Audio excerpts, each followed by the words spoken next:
네, 여러분 한 주간 어떻게 잘 지냈나요? 네? 잘 지냈어요? 왜 물어보는데 얼굴들이 다 이렇게 세상 근심 가득한 얼굴이죠? 다 잘 지냈죠? 네, 잘 지내기를 바라고 이번 한 주도 여러분에게 또 새로운 힘이 가득한 시간이었으면 좋겠습니다. 오늘은 사도행전이 아니지 사도신경에서 성령에 관한 부분을 함께 나누려고 합니다. 여러분 성령 하면 뭐가 제일 먼저 떠오르세요?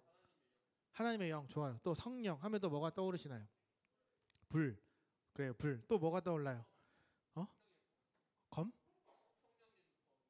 아, 검 찌르는 거. 아, 네, 좋아요. 성령님이 검을 찌르고, 네. 우리 오늘 성령에 대해서 함께 살펴볼 건데, 사도신경에 보면 성령이 되게 짧게 소개가 되어요. 어떻게 나오냐면, 나는 성령을 믿으며 하고 끝이에요.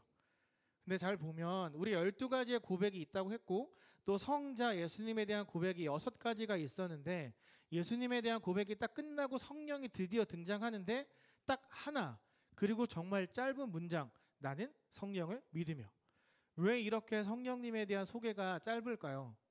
성령님에 대한 그 일하심을 제대로 설명할 수 없기 때문에 성부 성자보다 조금 성령님이 좀 덜하기 때문에 이렇게 한 가지 고백, 이렇게 짧은 고백만 있을까요? 그건 아니겠죠. 성부 성자 성령 모두 다 우열을 가릴 수 없는 정말 중요한 그런 존재들인데 잘 보면 정말 여러분들 사도신경 지금 펴보면 그 성령에 대한 게 너무 금방 훅 지나가 버려요. 성부 하나님에 대해서 보면 전능하사 천지를 만드신 이렇게 그분의 설명할 수 있는 표현이 앞에 있었고 또 성자 예수님의 주 예수 그리스도 독생자 성령 잉태 죽으셨다 부활 승천 여러 가지들에 대한 고백이 있는데 이상하게 성령은 딱 하나 믿사오며 이걸로 끝이 난단 말이죠. 이걸 보면 굉장히 성령님을 좀 홀대하는 것 같기도 하고 또 그분의 일하심을 충분히 설명하지 못하고 있는 것 같다라는 생각도 들어요. 여러분이 성령에 대해서 어떤 생각이 성령하면 무엇이 떠오르나요? 라고 물어봤을 때 막 여러 가지를 던졌던 것처럼 저도 여러분도 성령님에 대한 그 역할이 정확하게 인식되어 있지 않다는 거예요. 불, 검, 뭐 여러 가지들이 막 이야기되는 게 오늘은 이 성령님의 역할에 대해서 함께 살펴보려고 해요. 여러분에게 막 조각조각 나 있던 성령님에 대한 그런 인식이 오늘 이제 조각이 좀 맞춰지고 퍼즐이 맞춰지는 시간이 되었으면 좋겠어요. 성령을 믿는다. 다시 이야기하지만 앞에 나왔던 성부, 성자 예수님에 대한 찬사에 비해 굉장히 초라해 보여요. 아무것도 없어 보여요. 그런데 이 성령을 믿으며라는 이 표현이 자세히 생각해 보면 우리의 삶과 그 어떤 것보다 가장 밀접해 있는 고백이기도 해요. 왜냐하면 성령 하나님의 역할이 저와 여러분의 삶을 바꾸는 그 일을 하는 분이기 때문이에요. 예수를 그리스도라 믿고 고백하고 여러분들이 구원받고 나면 삶이 좀 많이 바뀌잖아요. 언어든 행동이든 생각이든 많은 것들이 바뀌잖아요. 바뀌고 나서 그 정말 그리스도인답게 살아갈 수 있도록 밀어주고 끌어주는 그 존재가 바로 성령이에요.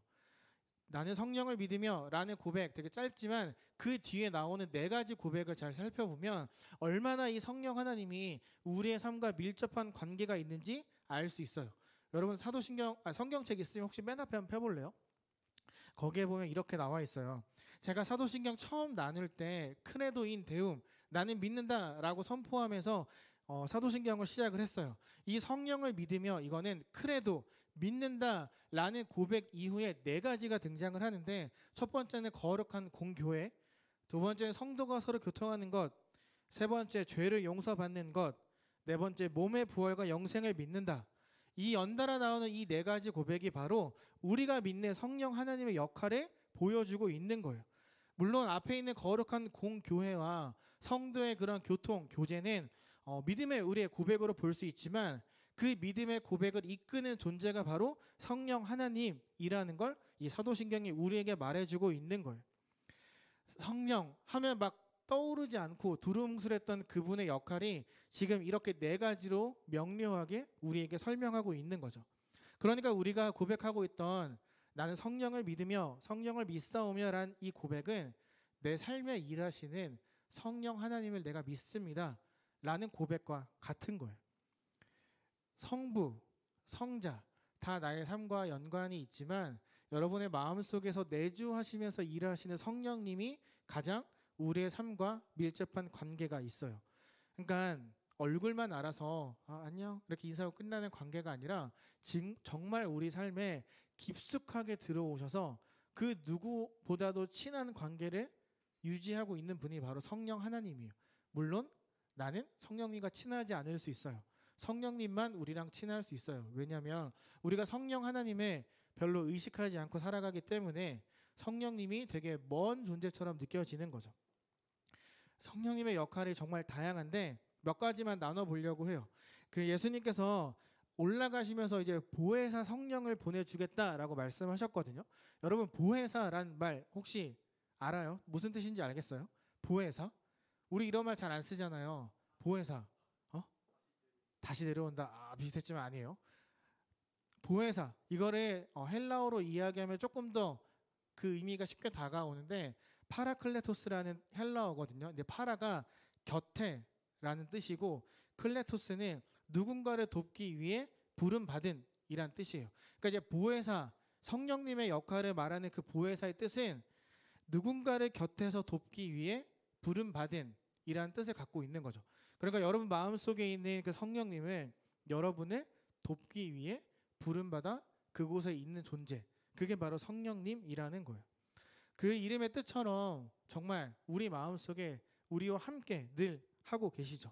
그분이 하는 역할은 우리의 삶에 조금씩 때론 빠르게 하나님과 가까워지도록 하는 데에 있어요.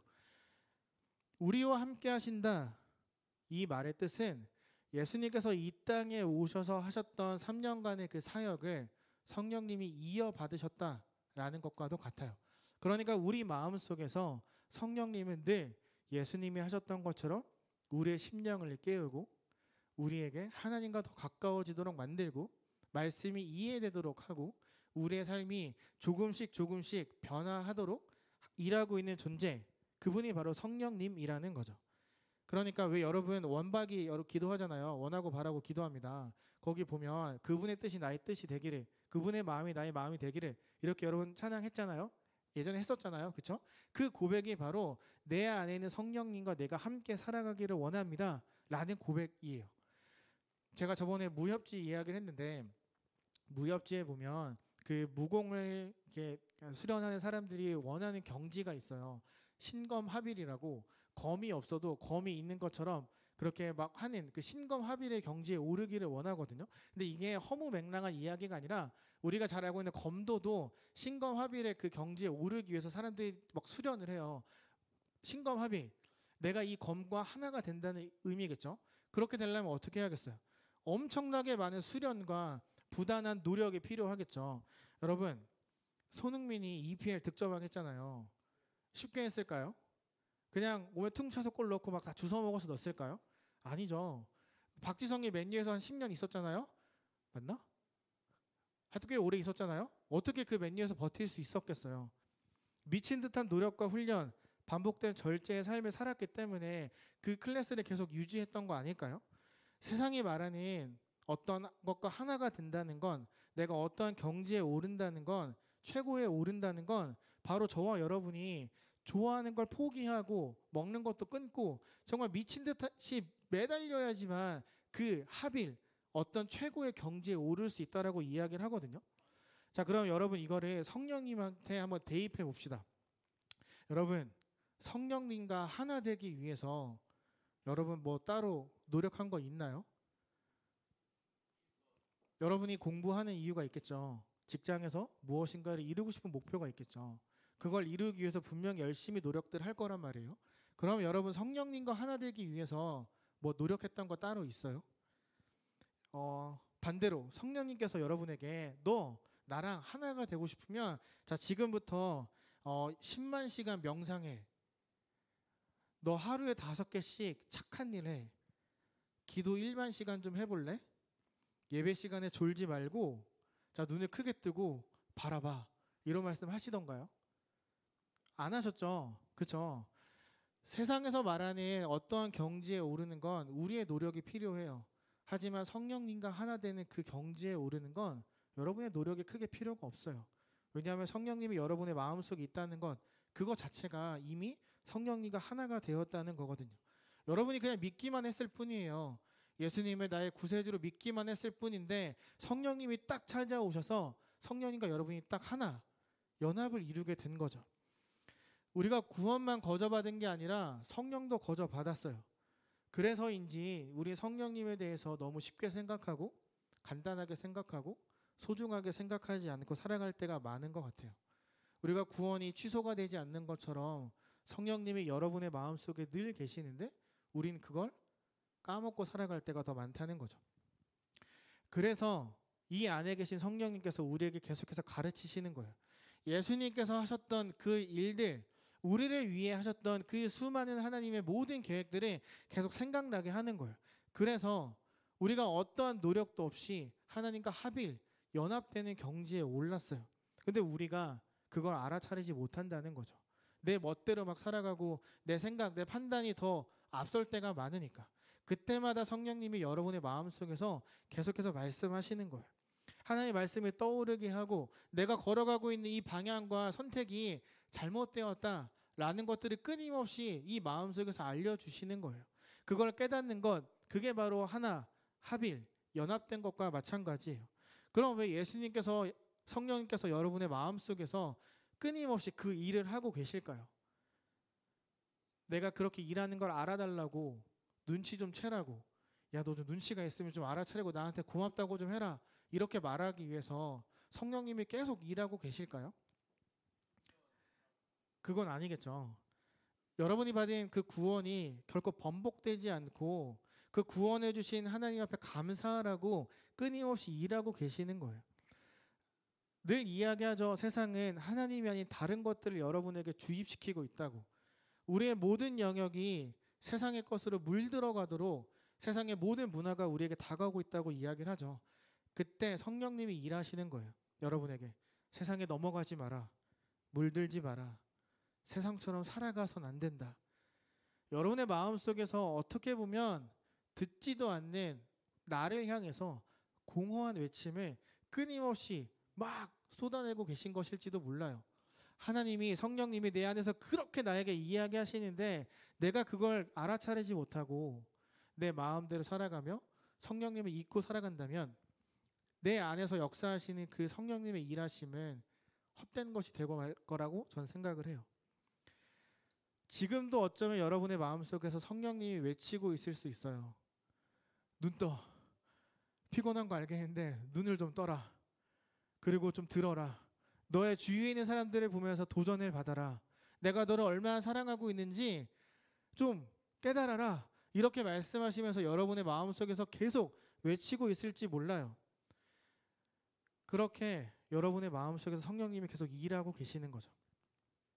여러분, 성령 충만해야 한다라는 말 다 들어봤죠? 성령 충만해지면 뭐가 좋을까요?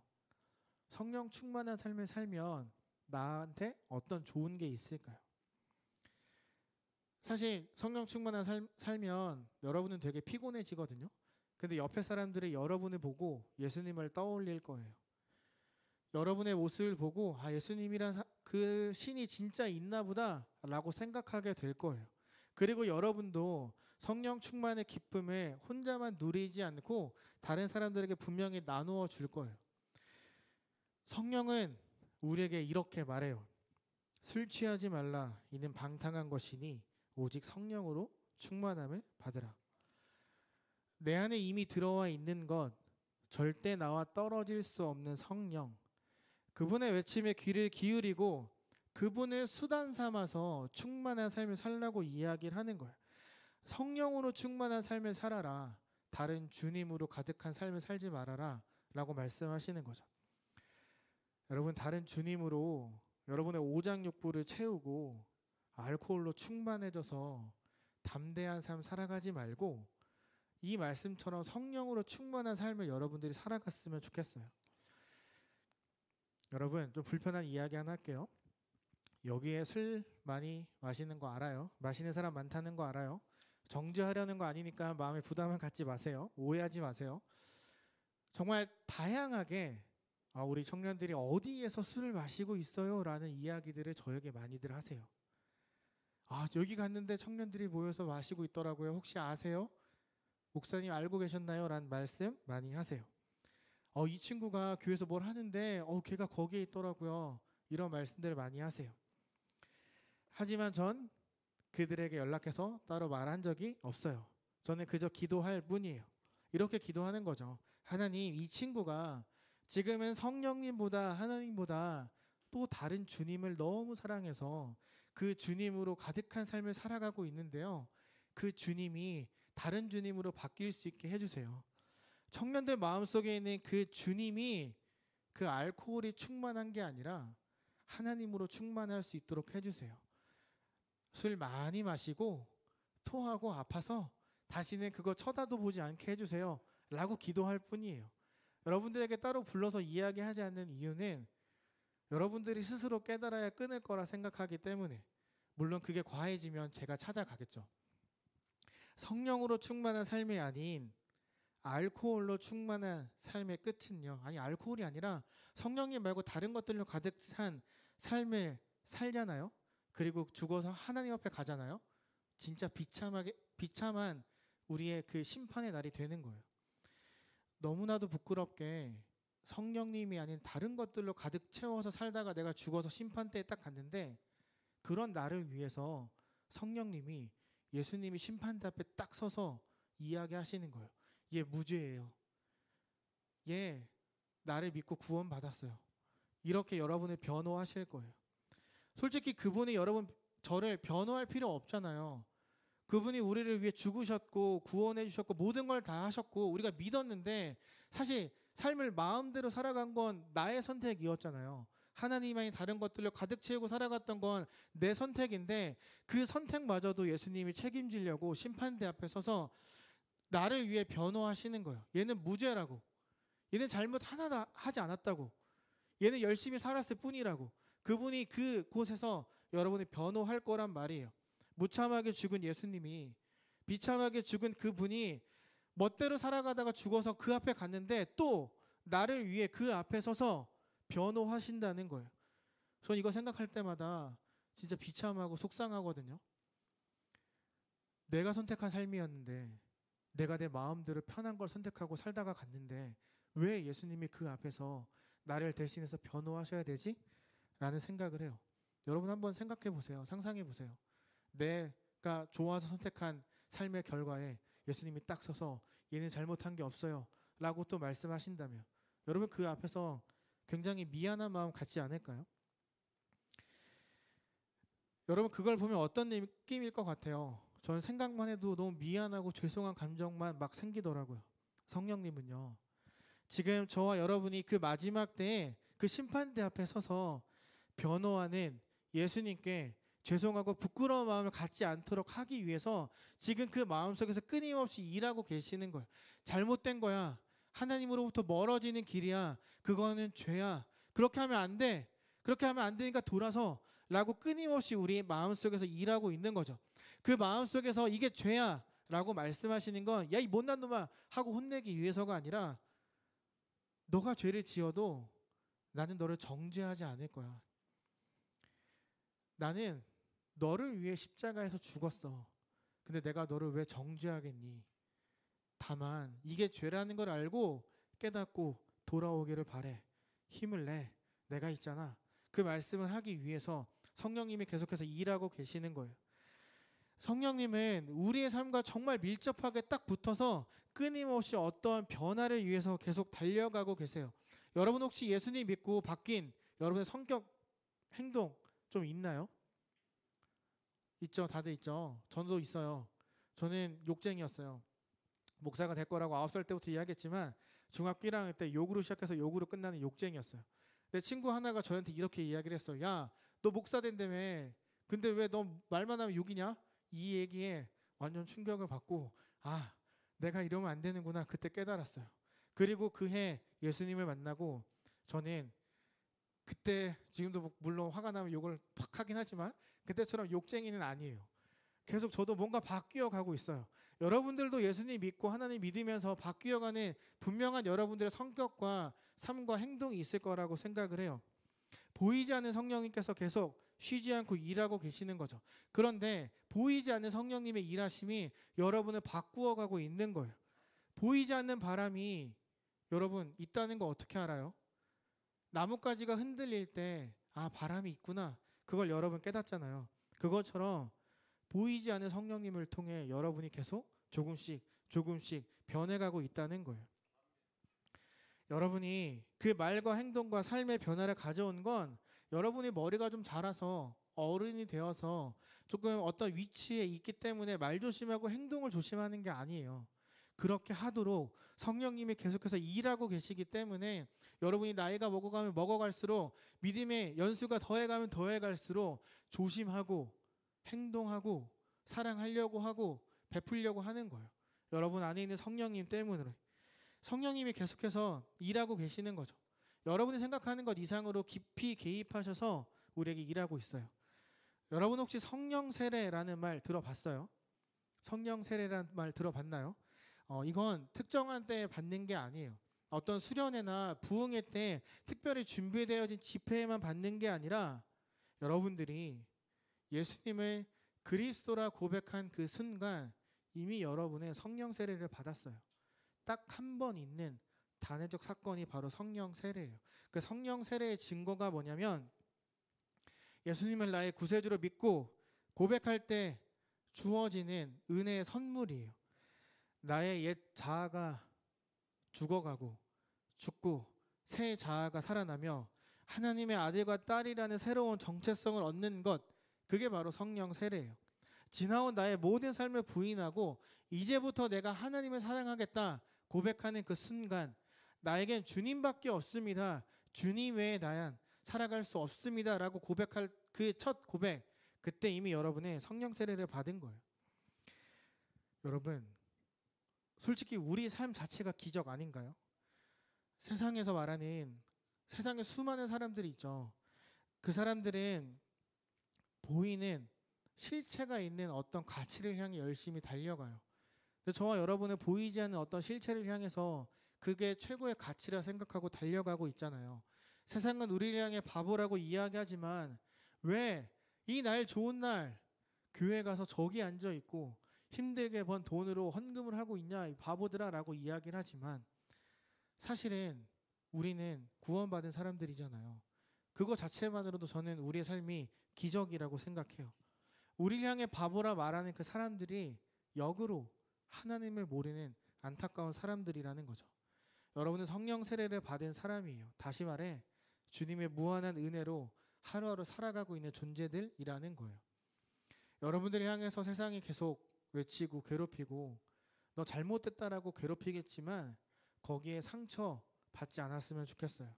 사실 여러분은 보이지 않지만 아담한티움보다 더 강한 합금으로 된 갑옷을 입고 있는 것과 같거든요. 그 어떤 공격으로도 상처받지 않는 성령님이 여러분과 함께하고 있기 때문에 여러분 살아가면서 내가 지금 이거 왜 하고 있지? 내가 이거 이 나이 먹고 이거 해야 돼? 라는 그런 마음이 들 때마다 성령님을 의지했으면 좋겠어요. 그런 마음은 세상이 여러분에게 하나님으로부터 멀어지게 만들려고 하는 마음이지 성령님이 주는 마음은 절대 아니거든요. 그리고 두 번째 성령 충만이에요. 이건 우리의 삶 속에 끊임없이 계속해서 적용되는 건데요. 에베소서에 보면 오직 주의 뜻이 무엇인가 이해해서 내 삶을 주의 뜻에 맞추어 살라라고 이야기를 해요. 그러니까 성령 충만은 내 삶을 주님의 뜻에 맞추어 사는 거예요. 어떤 방언, 막 귀신을 쫓아내고 예언을 하고 이런 특별한 은사를 말하는 것이 아니라 이 성령 충만의 진정한 의미, 성령님이 진짜 일하심을 느끼고 살아가는 사람의 의미, 그 뜻은요 바보가 되라는 거예요. 심플하고 간결하게 삶을 살아가라. 그게 성령 충만의 의미예요. 여기서 말하는 심플이라는 건 하나님밖에 모르는 바보를 말해요. 성령 충만한 사람, 그렇게 살아가기를 바라는 사람은요 하나님 앞에 나의 고집을 부리지 않아요. 겸손해지고 긍휼한 마음을 갖고 사랑하려고 노력해요. 왜냐하면 성령님이 계속해서 그 안에서 쉬지 않고 일하고 계시거든요. 그렇게 성령 충만한 사람들이 모이면 어떻게 되는 줄 아세요? 하나가 돼요. 오늘 우리가 읽은 사도행전의 말씀을 보면 오순절 사건이 나오죠. 그 사건이 바로 모두가 바보가 됐고 바보들이 모여 어떠한 사건이 일어난 이야기를 말하는 거예요.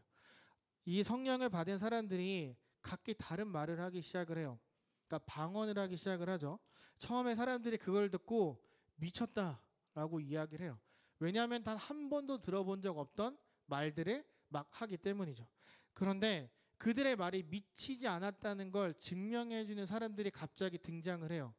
그때 절기 때문에 예루살렘에 수많은 사람들이 모였는데 외국에서 살던 사람들도 그 자리에 있었어요. 처음에 다른 나라 말을 막 하기 시작할 때 다들 쟤네 미쳤나 봐, 무슨 말 하는 거야 라고 딱 하는데 외국에서 온 사람들이 이렇게 이야기를 하는 거예요. 미친 거 아니야, 저거 내가 사는 그 외국에서 쓰는 말이야, 이렇게 말을 하고 증언하기 시작을 해요. 이 사람들도 놀라는 거예요.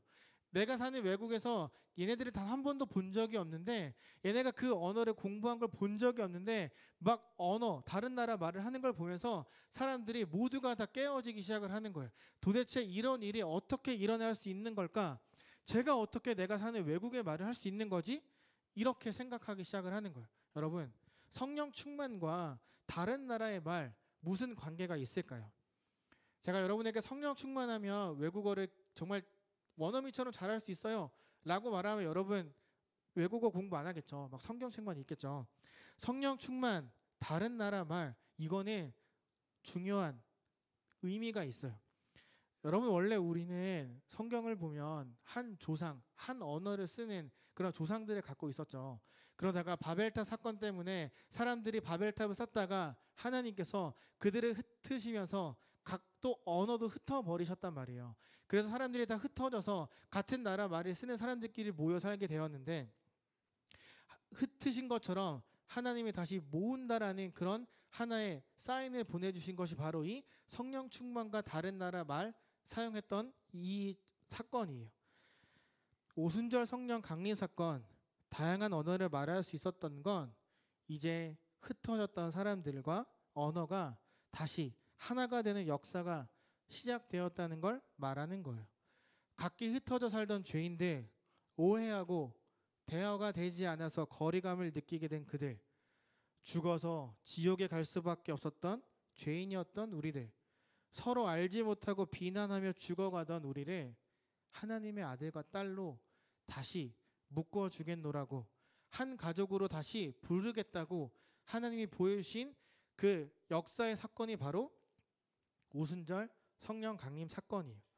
성령 충만을 통해 일단 내가 하나님과 먼저 가까워지는 거예요. 그리고 옆에 있는 형제 자매도 개인적으로 하나님과 가까워지는 거죠. 그렇게 개인이 하나님과의 관계가 회복이 되고 나면 이젠 한 분 성령님을 통해 우리가 한 공동체로 모여 하나님만을 찬양하고 하나님만을 바라보고 살아가게 되는 거죠.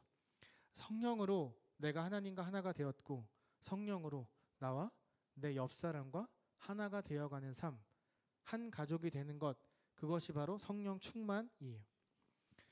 나는 성령을 믿으며, 이 고백은 내 안에 살아계셔서 나를 끊임없이 변화시키는 성령님을 내가 믿습니다. 성령이라는 존재가 보이지 않는 영혼이 아니라 내 삶과 진짜 밀접한 관계가 있는 분입니다 라고 고백하는 거예요. 성령님께서 우리 삶에 깊게 개입하셔서 하시는 이 세 가지를 꼭 여러분 기억했으면 좋겠어요. 첫 번째, 관계를 맺게 해주세요. 개개인이 성부 성자 하나님과 관계를 맺게 하고, 그렇게 관계를 맺은 사람들이 모여 한 공동체를 이루게 하세요. 그리고 그렇게 모인 한 공동체 안에서 서로 오해도 하고 상처도 주고 상처도 받겠지만 결국 그 안에서 성령님을 통해 회복되어지도록 진짜 가족과 같은 관계를 맺도록 해주세요. 두 번째, 깨닫게 하세요. 이전까지 이해하지 못했던 성경 말씀들, 또 각자의 삶에 있었던 여러 가지 시험과 고난들의 의미를 깨닫도록 해주세요. 말씀을 더 알아감을 통해 하나님과 가까워지도록, 그리고 그걸 함께 나누며 또 다른 은혜를 깨닫도록 해주세요. 세 번째, 회복을 가져다 주세요. 아까 말했던 파라클레토스, 나의 곁에서, 여러분 곁에서 여러분만을 돕기 위해 있는 그 성령님을 통해 우리가 회복을 얻게 되는 거죠. 파라클레토스 보혜사의 주된 목표, 최종 목표는 여러분의 회복이에요. 상하고 찢어지고 갈갈이 무너진 우리의 삶과 마음을 옆에서 도우면서 회복시켜주는 파라클레토스, 성령님의 주된 목적과 목표예요. 여러분, 너는 내 아들이다 라는 찬양 다 알고 있죠? 혹시 이 찬양에 숨겨진 그 또 이야기를 알고 있나요? 이 찬양의 가사를 쓴 이재왕님이 있는데, 이분이 바로 성령님을 통해 회복을, 삶의 전방위적인 회복을 경험한 그런 사람이에요. 이분은 1967년에 태어났는데 우리처럼 건강한 몸으로 태어나진 않았어요. 선천적인 근육병 때문에 4살 때부터 몸이 아팠고 의사들은 20살을 넘길 수 없다라고 이야기를 했어요. 엄마의 등에 업혀 초등학교만 다녔어요. 더 이상 공부를 할 수가 없었어요. 그런데 이분이 예수님을 주라, 그리스도라 고백하고 그리스도인으로 살아가기 시작하면서 혼자 힘으로 노력해서 500편의 찬송시를 남기고 33살의 나이에 하나님 곁으로 가셨어요. 너는 내 아들이다, 이 찬양은 그분이 가장 삶에서 어려웠던 20대 초반에 만들어진 곡인데, 그분이 살다가 너무 지친 거예요. 혼자 아무것도 할 수 없는 그 삶에 너무 지쳐서 내가 죽어야겠다고 마음을 먹었는데, 너무 마음 아픈 건 혼자 힘으로 죽을 수가 없는 거예요. 선천적인 근육병 때문에 어떤 움직임도 가질 수 없어서 혼자 죽고 싶지만 혼자 죽을 수 없는 그러한 상황이었어요. 그러니까 또 계속 비참함 속에 빠져서 그분이 하루하루를 절망 속에 살아가기 시작을 했어요. 스스로 목숨을 끊고 싶은 마음은 있으나 행동으로 옮길 수 없던 그때, 그런 허무함에 빠져 있을 때 그가 시편 2편 7절의 말씀을 보게 되었어요. 그 말씀은 내가 여호와의 명령을 전하노라. 여호와께서 내게 이르시되 너는 내 아들이라. 오늘 내가 너를 낳았도다. 그때였어요. 무수히 받던 그 말씀이 단 한 번도 그에게 어떤 의미로 다가오지 않았던 이 시편의 말씀이 갑자기 그에게 큰 의미로 다가오면서 텅 비었던 그의 마음속에 이상한 뜨거움이 가득 차기 시작을 했어요. 죽고 싶었지만 죽을 수 없는 그에게 이 말씀을 통해 하나님이 이렇게 말씀하시는 거예요. 내가 너를 십자가의 대속을 통해 낳았다. 너는 나의 아들이다. 그 말씀을 들으면서 그가 이렇게 깨달은 거예요. 비록 내가 지금도 아무것도 할 수 없는 몸이지만 그럼에도 내가 숨쉬고 무엇인가를 먹고 오늘도 이렇게 살아갈 수 있는 이유가 십자가에서 나를 낳으셨기 때문이구나. 비록 나의 모습은 온전하지 못한 모습이지만 이런 나를 위해서도 예수님이 십자가에 달려 죽으시고 나를 구원해 주셨구나. 그래서 내가 하나님의 아들이 된 거구나. 지독한 괴로움과 자기 연민, 절망 속에 빠져있던 그가 이 시편 2편 7절의 말씀을 통해 회복되기 시작을 한 거예요. 20살 초반에 회복되었던 그가 33살에 죽을 때까지 끊임없이 그의 삶 가운데 하나님을 찬양하며 하나님을 높였어요. 그의 삶은 바뀌지 않았어요. 이 말씀을 들었다 해서 모든 근육이 다 제자리로 돌아오고 일어선 그런 기적 일어나지 않았어요. 다만 그의 마음속에 살아계셨던 성령님이 일하고 계심을 그가 느끼게 된 거예요. 느끼고 그의 삶이 바뀌게 된 거죠. 저와 여러분도 동일해요. 비록 내가 생각했을 때 나의 삶이, 나의 모습이 형편없어 보이고 나의 믿음이 보잘것없고 아주 작아 보이더라도요, 여러분을 위해서 십자가에 달리셨고 부활하셨고 승천하시고 우리에게 나만을 위해 돕는 성령님을 보내주신 거예요. 그래서 여러분이, 제가 하나님과의 관계가 회복될 수 있었던 거예요. 그 회복의 역사는 아직도 진행되고 있어요. 오늘도 내일도 모레도 아마 여러분 안에 있는 성령님을 통해 계속해서 이렇게 말씀하실 거예요. 너는 내 아들이다. 너는 내 사랑하는 아들과 딸이다. 그 어느 것과도 절대 바꿀 수 없는 나만의 아들과 딸이다 라고 성령님이 여러분에게 계속해서 말씀하실 거예요. 나는 성령을 믿으며 이 고백을 할 때마다 하나님께서 나를 아들과 딸로 삼아 주심에 감사하고 또 나와 같은 사람과 관계를 맺어 주심에 감사하는 저와 여러분이 되었으면 좋겠어요.